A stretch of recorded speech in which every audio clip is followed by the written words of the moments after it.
Hello students, this is lecture 4 on p block element. Here let's start with the reactions with the halide means reactions of group 15 element with the halides. So I'll write the heading 3. I'll put reactions with halides means if any element I'll just put them that as a M. Okay, if any element reacts with a halide, then uh, the halides, the type which we will be getting is one is MX3, and the other halide which we will be getting is MX5. Like these are the general way of representing the halides, type of halides what we are getting MX3 and MX5. For example, the elements which are present are nitrogen, phosphorus, arsenic, antimony, and bismuth. Now the halides which will be given by nitrogen is only NX3. Okay, this is an exception where only nitrogen gives only NX3 and it doesn't give NX5. Okay, this is not possible for nitrogen. The reason means it cannot form a 5 bond. This is not possible with nitrogen. So this compound NX5 is not given by nitrogen because because it cannot form because nitrogen cannot form more than 4 bonds, right? More than 4 bonds. So this is the thing. Uh, now halides of the phosphorus, which is given by the phosphorus, will be px3 and px5. Here px5, this is possible because of the phosphorus has d orbital. Okay, the availability of the d orbital. We can write this compound is possible for a phosphorus because of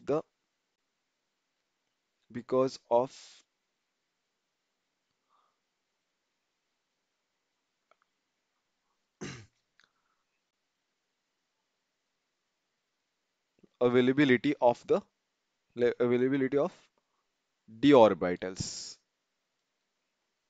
Okay, this is possible. Here also, here also AsX3 and AsX5 both are possible.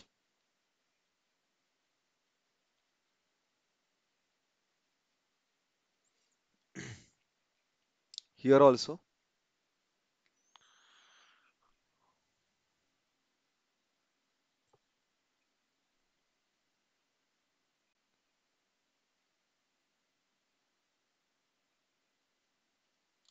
so bismuth doesn't form any halides. So here these are the things about the halides. Now if you just check the oxidation state of the metal in the halides, if I say the if you want to calculate, you can calculate later. Here oxidation state of the metal in this halide is +3 and here it is +5. If you compare this oxidation state with the hydride, like if I take an example of the NH3, the oxidation state of the nitrogen in NH3 was -3. The reason here there is a negative oxidation state and here there is a positive oxidation state. The reason is here halide are more electronegative than the metal, and here these elements nitrogen, phosphorus, these are more electronegative than hydrogen. That's why there is a negative charge over here, and here there is a positive charge. This is the only reason. So here it is +3 and a +5. If you want, then I can solve this for you. Like if you choose the very best example of this halide, I will take PCl3 and PCl5. PCl3 is an example, phosphorus, and other is PCl5. Now, oxidation state of a phosphorus over here will be X plus 3 into chlorine is in -1. Overall compound is neutral, so 0. X minus 3 is equal to 0 and x is equal to 3. Over here also it is x plus 5 into -1, which is equal to 0. X minus 5, which is equal to 0. So x is equal to 5. Means here phosphorus is in +3 oxidation state and here phosphorus is in +5 oxidation state. So these are the things about the halide, how it reacts with the halide and what type of the compound. So in general, what we can remember is these are the compounds which could be formed. Okay, this +3 and +5 are the oxidation state. There is no need to show that. So generally this could be shown. Only nitrogen is an exception where only NX3 is formed and NX5 is not formed. Okay, one more thing, students, you can remember, which is very common. Like here, oxidation state of the metal was a +3, right? And here it is +5. It is similar to that of the oxide. What type of oxide do we get? M2O3 and M2O5, where the oxidation state is again +2 and a +5. So these are the similarity between oxides and the halides, where we have the same oxidation state. Metal is in the same oxidation state. Okay, so this chapter is descriptive. So whatever the common things are there that we can easily identify and remember this chapter in this way. The next thing is reaction with metals. We'll put 4 over here. Reaction with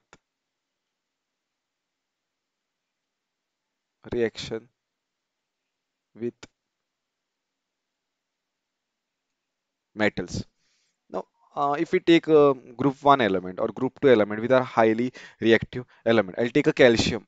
Okay, it's calcium plus nitrogen gas. If this is reacting, then what I get is Ca3N2. Okay, this is called as calcium nitride. Calcium nitride. Same way, like this is for the nitrogen. I will write nitrogen. If nitrogen reacts with the calcium, then we get calcium nitride. Okay, then if it is a phosphorus, then Ca3P2. This is the phosphide which we are getting, calcium phosphide. Um, Arsenic, then it is As3, sorry, Ca3As2. Then antimony. If it is antimony, then